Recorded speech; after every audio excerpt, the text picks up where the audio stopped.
Sharma ji, Sharma ji unmute कीजिए खुद को सर। शर्मा साहब, आप अपनी तरफ से शायद बात किए जा रहे हैं। जी, मुफ्ती साहब नमस्कार।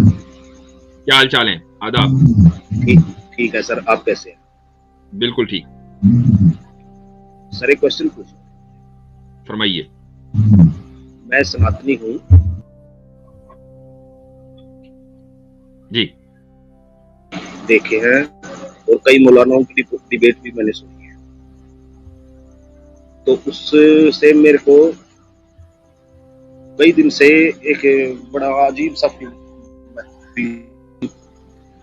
मैंने आज तक कोई भी गलत काम नहीं किया, किसी को कुछ भी नहीं कहा। मतलब जी, आप ये मान लीजिए कि ऐसा कोई काम नहीं किया कि जो कानूनन गलत हो या सामाजिक बुराई हो। ना मैं शराब पीता, ना मैं अपनी पत्नी के अलावा किसी दूसरी औरत की तरफ देखता। जितना जितना मेरी काबिलियत है उतनी मैं लोगों की मदद करता हूँ। कोई मेरे पास अगर कोई मांगने वाला आ जाए तो मैं कभी मना नहीं करता किसी को भी। जी, और जब से मुझे ये पता चला कि मैं जहन्नुम में ही जाऊंगा, चाहे मैं कितना भी अच्छा काम कर लूं, मुझे जाना जहन्नुम में है, क्योंकि मैं सनातनी हूँ। जी, तो और इस्लाम में जैसे जो भी आदमी है, चाहे वो कितने भी पाप कर ले, कितना भी कुछ कर ले, वो अगर एक बार वो तौबा कर लेंगे तो अल्लाह उन्हें माफ कर देगा और कभी ना कभी उन्हें जन्नत जरूर नसीब होगी। एक तो देखें, ये मौजू से हमारे टॉपिक से रिलेटेड नहीं है, लेकिन मैं आपका सवाल समझ गया। मैं एक सवाल सिर्फ आपसे करना चाहूंगा, फिर हम टॉपिक पर आपको लेकर आएंगे।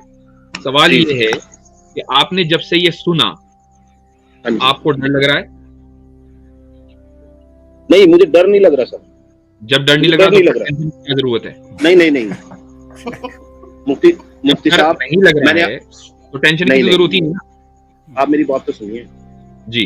मैंने आपकी और सचवाला जी की डिबेट देखी थी। ठीक है, चलो। जिसमें मुफ्ती हमदर्द साहब थे और साहिल जी। अच्छा, वहाँ ये बात हुई थी। इस मौजू पर तो कोई बात ही नहीं, आप मेरी बात तो सुनिए मुफ्ती साहब। तो मेरे को ये लगा कि आपसे ज्यादा जानने वाला कोई पर्सन नहीं होगा जो मेरे इस सवाल का जवाब दे देगा। माशाल्लाह। चलें, अल्हम्दुलिल्लाह। तो मैं जी, हाँ जी, तो मैंने इसीलिए मैं काफी देर से बैठा हुआ हूँ। जी, तो मैंने आपके सवाल का जवाब दिया ना कि आपके यहाँ तो आपके बिलीफ के एतबार से, आपके जो कर्म है, जो काम है, उसके एतबार से आपका रीइंकार्नेशन होना है। तो आपको तो डरने की जरूरत ही नहीं। आपको डर क्यों लग रहा है? आप परेशान क्यों हैं? मैं वो पूछ रहा हूँ। मुफ्ती साहब, डर नहीं लग रहा। नहीं, मैं ये कह रहा हूँ कि भाई हमारे लिए अल्लाह ने क्यों बनाया कि भाई हम तो जहन्नुम में जाएंगे। क्यों जाएंगे हम जहन्नुम में? हमने ऐसा क्या कर दिया? आप अल्लाह को मानते हैं? नहीं मानता। तो बस, जब अल्लाह को नहीं मानते तो अल्लाह ने जो भी कहा हो, आपको उससे क्या लेना देना? आप हमारा थियोलॉजिकल आंसर जानना चाहते हैं या सिर्फ जैसे हम कहते हैं ना, चुक देना पंजाबी में, वो करना चाहते हैं? नहीं, मैं आपका आंसर जानना चाहता हूँ, मुफ्ती साहब का जानना चाहता हूँ, क्योंकि मुझे पता है कि मुफ्ती साहब से ज्यादा जानकारी शायद किसी को होगी नहीं। दे दूं तो आप बुरा तो नहीं मानेंगे ना? आप मुफ्ती साहब से आप सर्टिफाई करा दीजिएगा बात को। जी कसर भाई, गो अहेड। देखिए, हमारी जो अब सीरियसली आपसे मैं बात कर रहा हूँ, जो हमारे थियोलॉजिकल एक्सप्लेनेशन है इसकी, वो ये है कि किसी इंसान को, ये कुरान का फैसला है कि किसी इंसान को किसी भी कि उसकी बर्दाश्त से ज़्यादा बोझ नहीं डाला जाता। अब ये बड़े संजीदा क्वेश्चन हो सकते हैं कि भाई मैं दोज़ख में क्यों जाऊंगा, मैं दुनिया में क्यों आया, अल्लाह ताला ने ऐसा क्यों रखा कि कुछ जन्नत कुछ दोज़ख, ये वो वगैरह वगैरह। कुरान इसका जवाब ये देता है कि अल्लाह ताला ने अमानत सब मखलूक़ात के सामने पेश की, किसी ने उसको हाथ ना रखा, लेकिन इंसान आगे बढ़ा। और एक और तबसरा अल्लाह ताला का कि है तो कमज़ोर लेकिन इसने बड़ी चीज़ को हाथ डाल दिया, ये मफहूम है उस तबसरे का कि हमने चूज किया कि हम इस दुनिया में जो खिलाफत है, इस जो खलीफातुल अर्द का जो कॉन्सेप्ट है, इस अमानत को हमने उठाना है, हमने चूज किया, इंसानों ने। और उसके बाद आलमे अरवाह में अल्लाह ताला ने पूछा हमसे, क्या मैं तुम्हारा रब नहीं हूँ? कालू बला, हैं, गवाहियाँ दे के आए हैं। तो इस दुनिया में आने के बाद हमारे पास ये इख्तियार नहीं है कि हम उस खालिक़ हकीकी से मुंह मोड़ दें।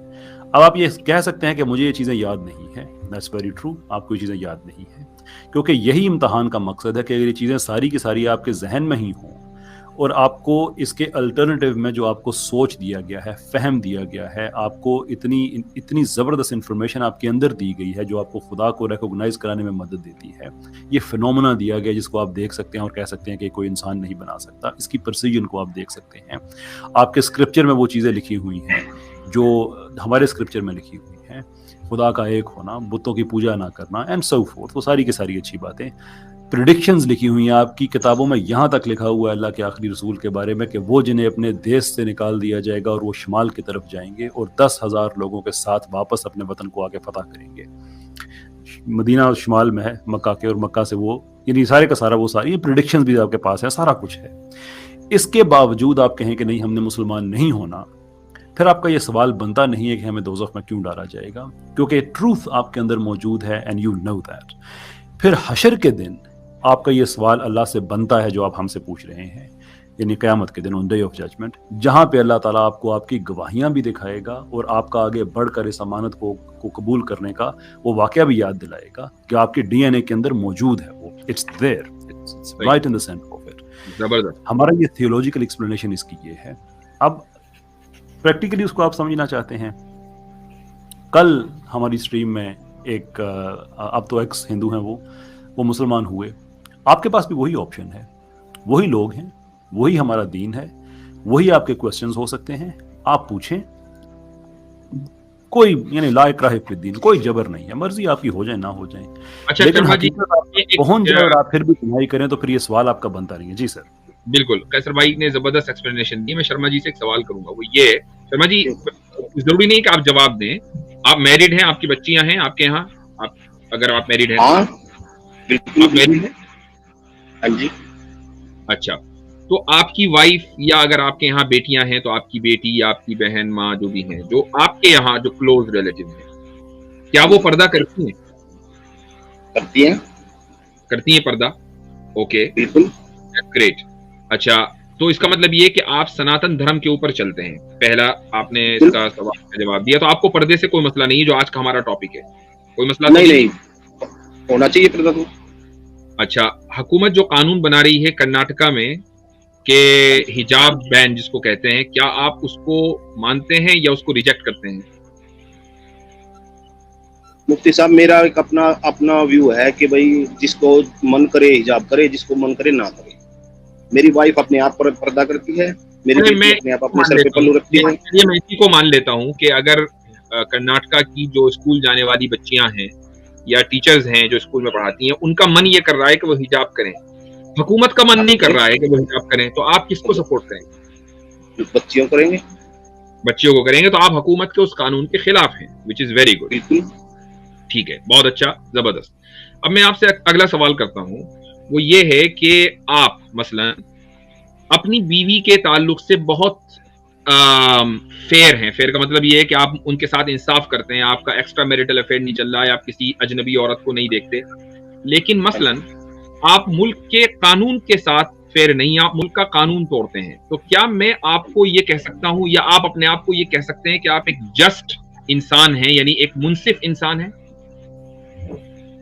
नहीं, कानून तो नहीं, तो मानना ही पड़ेगा, कानून तो मानना पड़ेगा। ठीक है, आप अब अगला स्टेप आ गया, आप अपनी बीवी के साथ भी इंसाफ करते हैं, अपने मुल्क के कानून के साथ भी इंसाफ करते हैं, लेकिन अपने मुआशरे के साथ इंसाफ नहीं करते, अपनी सोसाइटी के साथ इंसाफ नहीं करते, तो क्या आपको मुनसिफ कहा जाएगा, जस्ट कहा जाएगा? मुफ्ती साहब, इसका मैं क्या जवाब दूं? अगर जब कानून बन गया और हम उस कानून को तोड़ेंगे तो वो सारे मुआशरे को मानना पड़ेगा। नहीं, मैं ये कह रहा हूं कि मिसाल के तौर पर आपके पड़ोसी को मदद की जरूरत है, कानून तो नहीं कहता कि आप उसकी मदद करें, लेकिन आप मदद करने पर कादिर होने के बावजूद भी उसकी मदद नहीं कर रहे हैं, तो मुझे आप बताइए, क्या आपको ये कहा जाएगा कि ये एक अच्छा इंसान है, मुनसिफ आदमी है? नहीं करनी चाहिए मदद, उसकी करनी चाहिए। ठीक है, अब मैं अगला स्टेप आता है, आप अपनी बच्चों के साथ भी इंसाफ करते हैं, अपने मुआशरे के साथ भी इंसाफ करते हैं, अपनी कंट्री के साथ भी इंसाफ करते हैं, लेकिन अपने बनाने वाले के साथ इंसाफ नहीं करते, तो क्या आपको मुनसिफ कहा जाएगा? नहीं। अब उस बनाने वाले के साथ इंसाफ क्या है? वो ये है कि आप उसके साथ शिर्क ना करें, क्योंकि जब आपने, वो कह रहा है कि मैं खुद कर हूं मुझे किसी मददगार की जरूरत नहीं है, आप कहते हैं कि नहीं तुझे मददगार की जरूरत है, तो ये इंसाफ कहां हुआ? तो इसका मतलब मुफ्ती साहब सनातन धर्म गलत है। ऑफ कोर्स गलत है, ऑफ कोर्स गलत है।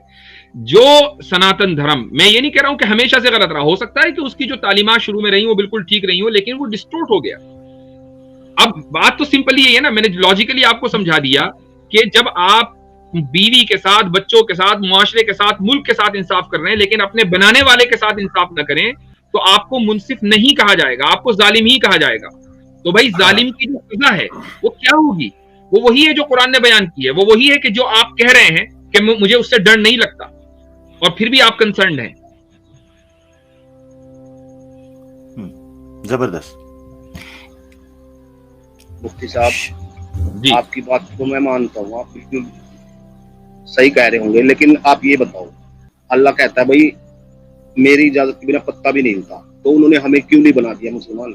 हमें क्यों सनातन में पैदा किया? हमें तो मुसलमान के घर में पैदा करना था उन्होंने। इस स्ट्रीम में कैसर भाई बैठे हुए हैं, आपको पता है कि कैसर भाई के आबा अजदाद कौन थे? कैसर भाई आप ही खुद बता दीजिए कि आपके फोर फादर्स कहां से आए, कौन थे? सर हम कृष्ण महाराज की फैमिली से हैं। लीजिए, कृष्ण महाराज की फैमिली से हैं। तो जी। आपके यहाँ जो मतलब ये कि ये कोई फैमिली कोई निचले दर्जे की तो नहीं है, एक अच्छे दर्जे की फैमिली है ना। तो जिन कृष्ण जी के ऊपर समझ लीजिए कि आपके मजहब की एक बहुत बड़ी बुनियाद टिकी हुई है, उनकी फैमिली से हमारे कैसर भाई हैं, तो इनके आबा अजदाद में किसी ने इस्लाम तो कबूल किया होगा, है ना? जभी तो ये मुसलमान हुए। अब अगर वो ये कहे, वो भी तो ये कह सकता है, वो शख्स जिसने इस्लाम कबूल किया है इनके आबा अजदाद में से, कि यार मैं तो हिंदू फैमिली में पैदा हुआ, मुझे क्या जरूरत है इस्लाम कबूल करने की?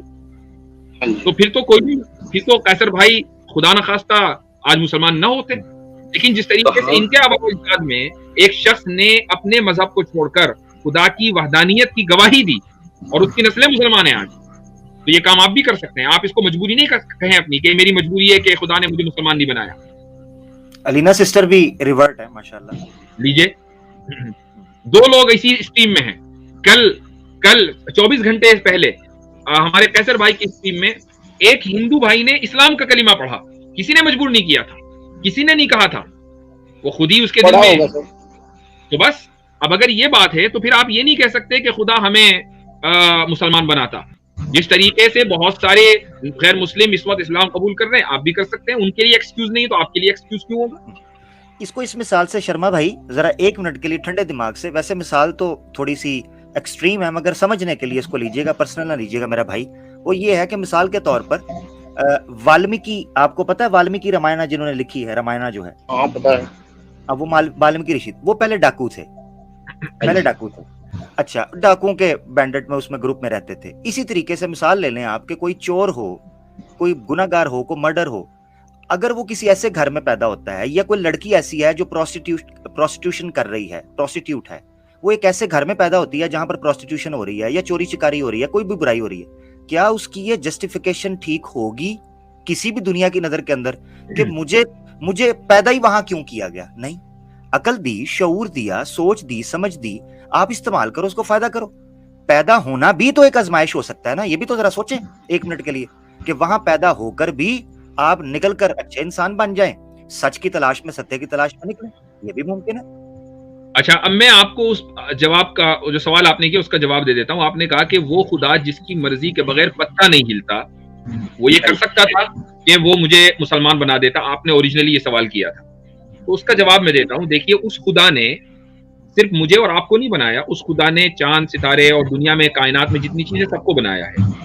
लेकिन उसने हमारे और उनके दरमियान एक फर्क किया है, और वो फर्क ये है कि उन चीजों को, सूरज को, चांद को, वगैरह वगैरह, उनको कोई उसने चॉइस नहीं दी है, उनको कोई इख्तियार नहीं दिया। सूरज को निकलना है, उसको घूमना है तो वो घूमेगा, उसको निकलना है तो निकलेगा, उसकी जितनी जिंदगी है उतनी उसकी जिंदगी है, उसके ना आगे ना उसके पीछे। वो 1 मिनट 1 सेकंड भी लेट नहीं होता। अगर उसका आज मसलन तुलू होने का दिल नहीं कर रहा है, कह रहा है यार बहुत थक गया, इतने साल से तुलू हो रहा हूं, आज नहीं होता, ऐसा नहीं है, उसको तुलू होना पड़ेगा। लेकिन अल्लाह फरमाता है वमा तशाऊन इल्ला अन यशा अल्लाह, तुम जो चाहते हो वो इसीलिए चाहते हो चूंकि अल्लाह चाहता है। यानी अल्लाह की मर्जी है कि तुम्हें इख्तियार मिले, इसलिए उसने तुम्हें इख्तियार दिया है। अब तुम अपने इख्तियार से चाहे वो ईमान इख्तियार करो, और चाहे कुफ्र इख्तियार करो। तुम अल्लाह को ब्लेम नहीं करोगे चूंकि उसने अपने तुम्हें इख्तियार दे दिया और ये उसकी मर्जी है। उसने अपनी मर्जी से चांद को इख्तियार नहीं दिया, सूरज को इख्तियार नहीं दिया, किसी दूसरे प्लेनेट को इख्तियार नहीं दिया, किसी दूसरी मखलूक को इख्तियार नहीं दिया। उसने इख्तियार दिया तो तुम्हें दिया है। तो ये मत कहिए कि खुदा चाहता तो हमें सबको जो है वो मुसलमान कर देता, चूंकि उसके बस में है। उसने उसके बस में इख्तियार दिया, आपके पास इख्तियार है, तो अल्लाह ने जब हमें इख्तियार दिया है कि भाई अपनी मर्जी से करो, हमारी मर्जी है, हम सनातन में रहेंगे और सनातन में रह के हम अच्छे काम करेंगे, हम कोई गलत काम नहीं करेंगे, तो क्यों नहीं हमें जन्नत देगा वो? मैं वही कह रहा हूं कि उसने आपको इख्तियार दिया है सही और गलत को चूज करने का। अब मैंने भगवान को देखा है, मेरी बात सुन लीजिए, आपने खुद बात को तस्लीम कर लिया थोड़ी देर पहले कि मैं अगर अपनी बीवी बच्चों के साथ फेर रहता हूँ, मुआशरे के साथ, मुल्क के साथ, लेकिन खुदा के साथ इंसाफ नहीं करता, तो ये भी बहुत बड़ा जुल्म है। तो आप अपने चॉइस और अपने इख्तियार से खुदा के साथ जुल्म कर रहे हैं, तो लिहाजा उसकी सजा तो मिलेगी। तो वो खुदा हमारा भी तो हो सकता है, वो सनातन का खुदा भी तो हो सकता है। सबका खुदा एक ही है भाई, सबका खुदा एक ही है। वो अल्लाह ही जरूरी है क्या? वलिल्लाहिल अस्माउल हुस्ना, अल्लाह ताला के खूबसूरत नाम है। वो मेरा खुदा और आपका, लीजिए, मेरा खुदा और आपका खुदा अलग नहीं है। अहम बरमास्मी, क्या कह रहे? अहम बरमास्मी, ठीक है, क्या मतलब? सही है, सही है ना? क्या मतलब बताइए? इसका मतलब यही है कि हमारा खुदा भी है, हमारा भगवान है, हमारा ईश्वर है, तो वो जरूरी खुदा अल्लाह ही हो। आपने अल्लाह को क्या समझा? वो अल्लाह किसी किसी कोई क्या चीज है, कोई एंटिटी है कि बस वही अल्लाह कहलाएगी? अल्लाह ये उसका नाम है, उस एंटिटी का नाम अल्लाह। मुफ्ती जी मैंने भगवान देखा है, मुफ्ती जी मैंने भगवान को देखा है। चलो जी, मैंने भगवान को देखा है, मैं आपसे, और मैं बिल्कुल सच कह रहा हूँ, मैंने भगवान को देखा है। अच्छा, कहाँ देखा है? मैं अभी भी देख सकता हूँ। बताइए कहाँ? मैं अभी आपसे बात कर रहा हूँ, मैं अभी भी देख सकता हूँ। ओके, कैसा है वो? मुफ्ती साहब गुनाह कह दीजिएगा, बाकी खैर है जी। मैं बताता हूँ कैसा है, मैं बताता हूँ आपको कैसा है जी। जब हम ध्यान लगाते हैं, हम मेडिटेशन करते हैं, हम यहाँ से उड़ जाते हैं कहीं, हमारा जो शरीर है वो नीचे रह जाता है और हम बिल्कुल एक शून्य में खो जाते हैं, और वहां पे हमें पूरी लाइट दिखती है, चमकता हुआ दिखता है सब कुछ। मैंने देखा है मुफ्ती भाई, वो फोन की लाइट है जो इस वक्त आपको दिख रही है। आप इस वक्त मेडिटेशन नहीं कर रहे हैं, वो फोन या कंप्यूटर पे आप बैठे हैं। अभी नहीं कर रहा, मैं हर रोज सुबह 4 बजे उठता हूँ। आप कह रहे हो कि मुझे अभी भी दिख रहा है, तो वो तो फोन या अगर मैं चाहूँ तो देख सकता हूँ मुफ्ती जी, अगर मैं चाहूँ तो मैं देख सकता हूँ। अगर अभी मैं मेडिटेशन में बैठूंगा तो मैं अभी भी देख सकता हूँ। ठीक है, अभी मैं मेडिटेशन करूंगा तो मैं अभी भी देख सकता हूँ। तो हमारा खुदा क्यों नहीं हो सकता वो? मैं इससे सनातन के हवाले से कुछ नहीं। अच्छा, मुझे ये जी, अच्छा जी, प्लीज मैं सनातन के हवाले से मैं बात कर। आपने कह रहे हैं आप भगवान को देख सकते हैं, ईश्वर की बात कर रहे हैं ना? हाँ, मैं अपने ईश्वर को देख सकता हूँ। अच्छा, कैसा है वो, थोड़ा एक्सप्लेन करें। कैसा? वो कुछ नहीं दिखता, सिर्फ लाइट दिखती है। लाइट दिखती है। लाइट कैसी है? इतनी लाइट चमक रही है, और वहाँ जब हमारी इंद्रियां हम केंद्रित कर लेते हैं ना एक जगह पे, तो वो बिल्कुल यहाँ से उड़ जाते हैं हम। मैं उड़ा हुआ हूँ मुफ्ती जी। अच्छा, वो उड़ गए हैं, वो तो पता है, उड़ लिया आपने। अच्छा, मुझे ये बताएं, अच्छा मेरी बात मैं आपको बताता हूँ। आपको ये पता, आप सनातन हैं, जो पहला आपने सवाल पूछा था उसके ऊपर भी मैं करूंगा, क्योंकि सनातन धर्म, जिस तरह आप कंफ्यूज हो रहे हैं ना कि मैं अच्छे काम कर रहा हूँ, यही मैं अपनी मिसाल रख लेता हूँ, मगर पहले मैं आ जाता हूँ ये जो ईश्वर का कॉन्सेप्ट। आपको पता है कि महर्षि स्वामी दयानंद सरस्वती साहब ने सत्यार्थ प्रकाश के अंदर ईश्वर के मुजस्सम होने पर, या ईश्वर की कोई बॉडी, कोई फिजिक, कोई उसकी शेप, उसके ऊपर सख्त रद्द किया है। ठीक है, सख्त रद्द उन्होंने उसको रिफ्यूट किया, और उन्होंने ये कहा है कि जो ईश्वर ब्रह्म है जिसने बनाया, उसकी कोई प्रतिमा हो ही नहीं सकती। यही चीज यजुर्वेद के अंदर है, यही छंदोग्योपनिषद के अंदर है। मैं मानता हूं। आप मुझे मानते हैं ना इस चीज को, तो मुझे वो बताएं जो आपने देखा है। आप कैसे 100% कह सकते हैं कि वो खुदा है, वो ईश्वर है, ब्रह्म है? कैसे कह सकते? मैंने ये देखा है, मैं आपको बता रहा हूँ, मैंने ये देखा है कि जब हम ध्यान में चले जाते हैं, दुनिया से हमारा बिल्कुल वास्ता खत्म हो जाता है, और ऐसी चमकती हुई लाइटें दिखती है हमें, इतनी रोशनी होती है वहां पे, इतनी रोशनी होती है, और एक बिल्कुल ऐसा म्यूजिक बज रहा होता है। ऐसा देखा है मैंने। मेरी बात सुने, वो आपने देखा, मैं आपके देखने का इनकार नहीं कर रहा, मैं आपसे ये पूछ रहा हूँ, जब उसकी प्रतिमा शास्त्रों के अनुसार है ही नहीं, प्रतिमा नहीं दिखती, प्रतिमा नहीं दिखती। क्या है वो? प्रतिमा नहीं दिखती, सिर्फ लाइट दिखती है, चमक। तो लाइट सब लाइट ऐसा- है। मेरी बात सुने, मैं आपको एक चीज समझा। लाइट है सिर्फ वो आप कह रहे हैं वो लाइट है, क्या वो लाइट ईश्वर है या वो लाइट किसी का रिफ्लेक्शन है? क्योंकि लाइट की भी एक एग्जिस्टेंस, मिसाल के तौर पे आप अगर उसको साइंटिफिक अप्रोच के जरिए या लॉजिकली अप्रोच के जरिए देखें तो लाइट जो है उसके एग्जिस्ट करने के लिए कोई वजह चाहिए। आया वो किस तरह की लेयर्स हैं, किससे वो लाइट निकल रही है, उसका मरकज क्या है, यानी उसका नहीं, जो ये कुछ- ओरिजिन क्या है उसका? ऐसा हमें कुछ नहीं दिखा कि भाई किसी आदमी में से निकल रही है, किसी मूर्ति में से निकल रही है, ऐसा कुछ नहीं हाँ, दिखा। लेकिन हाँ, ये दिखता कि बिल्कुल चमकता हुआ, जैसे चमकता है ना, जैसे सूर्य चमकता है, ये तो यहाँ सूर्य क्या की लाइट बगैर भी कम है, क्या बगैर सूरज और बगैर बल्ब के लाइट हो सकती है? नहीं हो सकती। नहीं हो सकती ना। तो लाइट का कोई ना कोई सोर्स है, तो वो जो लाइट आपको दिखी उसका सोर्स क्या है? उसका सोर्स क्या है वो नहीं पता इनको। तो वो कह रहे हैं ईश्वर की ईश्वर है वो। शर्मा साहेब इसको आसान कर लेते हैं मेरे मोहतरम, आप जिसकी बात कर रहे हैं ना उसको कहा जाता है एस्ट्रल वर्ल्ड। हम एस्ट्रल वर्ल्ड के खिलाफ नहीं है, लेकिन वो इस्लाम में एक इख्तियारी मजमून है, विच मीन्स कि ऑप्शनल सब्जेक्ट है, वो कंपल्सरी नहीं है। हमारे अपने बहुत बड़े इंटेलेक्चुअल गुजरे हैं, डॉक्टर गुलाम जिलानी बर्क साहब, वो बहुत इसमें एक्सपर्ट थे इस चीज़ में। उनकी किताब है, मैं श्योर नहीं हूँ हिंदी में ट्रांसलेशन उसकी अवेलेबल है या नहीं, मन की दुनिया, arguably one of the best books on this subject.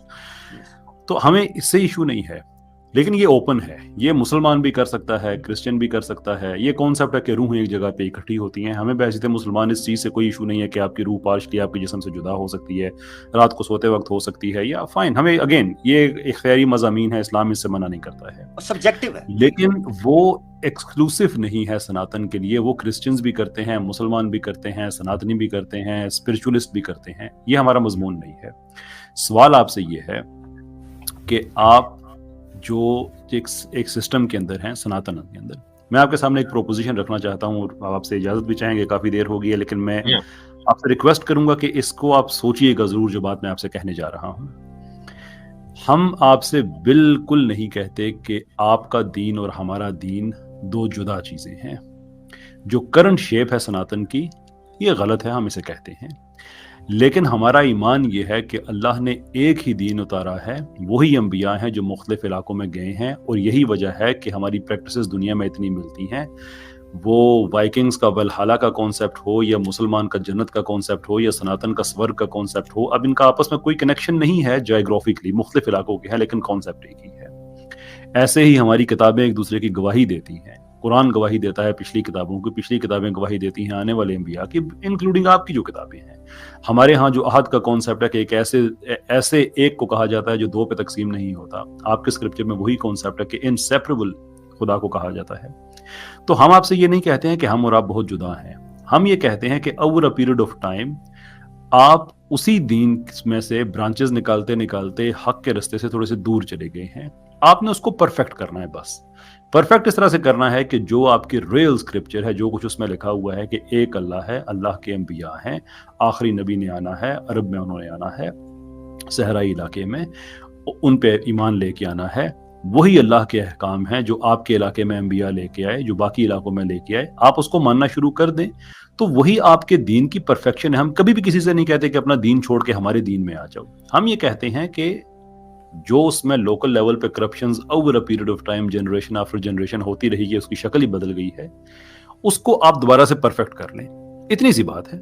इस पे अगर आप सोचने का वादा करें तो मुझे बहुत खुशी होगी। मैं इनको आखिरी चीज मैं हजरत सिर्फ एक पॉइंट मैं पूछ, क्योंकि इन्होंने पहले जो पॉइंट रखा था वो इस्लामिक पॉइंट ऑफ व्यू से था। मैं चाहता हूँ कि शर्मा जी जो हैं, आपके माइक से माजरत चाहता हूँ, शोर आ रहा है, थोड़ी देर में म्यूट कर देता हूँ। मैं सिर्फ एक पॉइंट रखना चाहता हूँ, वो ये है बड़ा मुख्तसर सा, कि ये सिर्फ इस्लाम का नहीं है। जो निजात का और सेल्वेशन का कॉन्सेप्ट है वो सिर्फ और सिर्फ इस्लाम का नहीं है। वो जितने धर्म हैं, जितने दीन हैं, जितने मजाहिब हैं, जितने कॉन्सेप्ट हैं, उनके अंदर ये चीज मिलती है। तो हम आ जाते हैं सनातन धर्म से, पूछते हैं कि वहां पुनर्जन्म का, संसारा का और मोक्षा का कॉन्सेप्ट मौजूद है। एक अच्छा इंसान कि जो वेद की तालीमात को ना मानता हो और जो श्री कृष्णा की जो स्पिरिचुअलिटी है, जो भगवत गीता के अंदर बयान हुई है, उसको ना मानता हो, और इस तरीके से हिंदू शास्त्रों का ना मानता हो, मगर वो एक अच्छा इंसान हो, अच्छे तरीके से चले, ठीक है, चले भले नास्ते की क्यों ना हो, क्या वो मोक्ष हासिल कर सकता है? मैं आपसे जानना चाहता हूं, मुझे जरा बताइएगा, वो अच्छा इंसान। जी शर्मा जी। मोक्ष नहीं प्राप्त कर सकता वो। नहीं कर मोक्ष नहीं कर सकता, बिल्कुल। और यही बात भगवत गीता अध्याय 9 श्लोका 20 और 21 के अंदर लिखी है, आपने बिल्कुल ठीक कहा है। वो मोक्ष मैं बताता हूँ ना कैसे करेगा मोक्ष वो। हाँ, चले, अब हो गया, अब आपकी बात हो गई मुकम्मल। हमारा पॉइंट आ गया, हमने कई दलाइल आपको दे दिए हैं। आप इस स्कीम के हिस्से को बैठकर दोबारा सुनिएगा और कीजिएगा, उसके बाद अगली किसी स्कीम में आए। चूंकि वैसे भी हम टॉपिक कर चुके हैं, आज का जो टॉपिक है वो हमारा जो है हिजाब से मुताल्लिक था। तो आपके आने का बहुत बहुत शुक्रिया।